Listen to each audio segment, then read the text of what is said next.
Futuristic plan क्या है artificial intelligence का भारत को लेकर, क्योंकि भारत अब सिर्फ भागीदार नहीं है बल्कि एक तरह से नेतृत्व करता है कि आगे किस तरह से भारत अब और चीज़ों पर किस तरह से इम्प्लीमेंट करना है एआई को लेकर। तो ये इन्वेस्टमेंट आप कितना बड़ा एक नंबर मानते हैं जिससे भारत समेत पूरी दुनिया एआई को साथ मिलकर आगे बढ़ाएगी? नहीं, जैसा आपने स्वयं कहा कि $200 बिलियन से अधिक जी का जो इन्वेस्टमेंट या निवेश देखने को मिला है, वो अपने में उत्तर है उन लोगों के लिए जो इस समिट की आलोचना करते हैं। जी क्योंकि आलोचना करने के कारण मोटिवेटेड है, लेकिन आज हम चूंकि तर्क आधारित युग में है, एविडेंस बेस्ड, तो this is enough of evidence जी एज ए रिजॉइंडर जी टू दी सिनिक्स और दी क्रिटिक्स।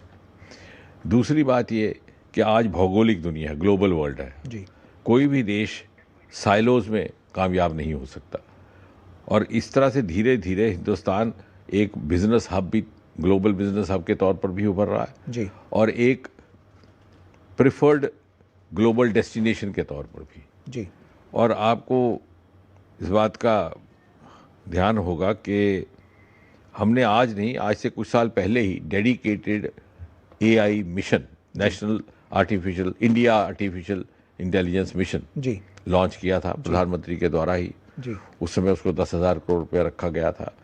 उसके 7 अलग कंपोनेंट्स भी हैं, एआई कंप्यूटिंग, एआई मैसेजिंग, इस तरह से अलग अलग।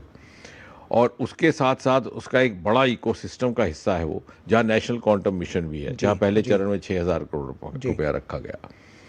इसी तरह से हमारा national mission for interdisciplinary cyber systems भी है। तो ये 4-5 नेशनल मिशंस जो फ्यूचरिस्टिक हैं। जी क्वांटम में भी हम चंद एक देशों में हैं जिन्होंने अपना एक डेडिकेटेड मिशन लॉन्च किया। अभी तक 4-5 ऐसे ही देश हैं, लेकिन हम पीछे नहीं है, क्योंकि कल दूसरे देश के पास, उदाहरण के तौर पर, यदि क्वांटम कम्युनिकेशन का विकल्प रहेगा और हमारे पास नहीं रहेगा, तो वो एक सुरक्षा का विषय भी बन सकता है। जी ये सारे एक इकोसिस्टम का हिस्सा बनेंगे। जी तो आर्टिफिशियल इंटेलिजेंस बाकी सभी हमारे प्रोसेसेस में भी उपयोग में आएगा।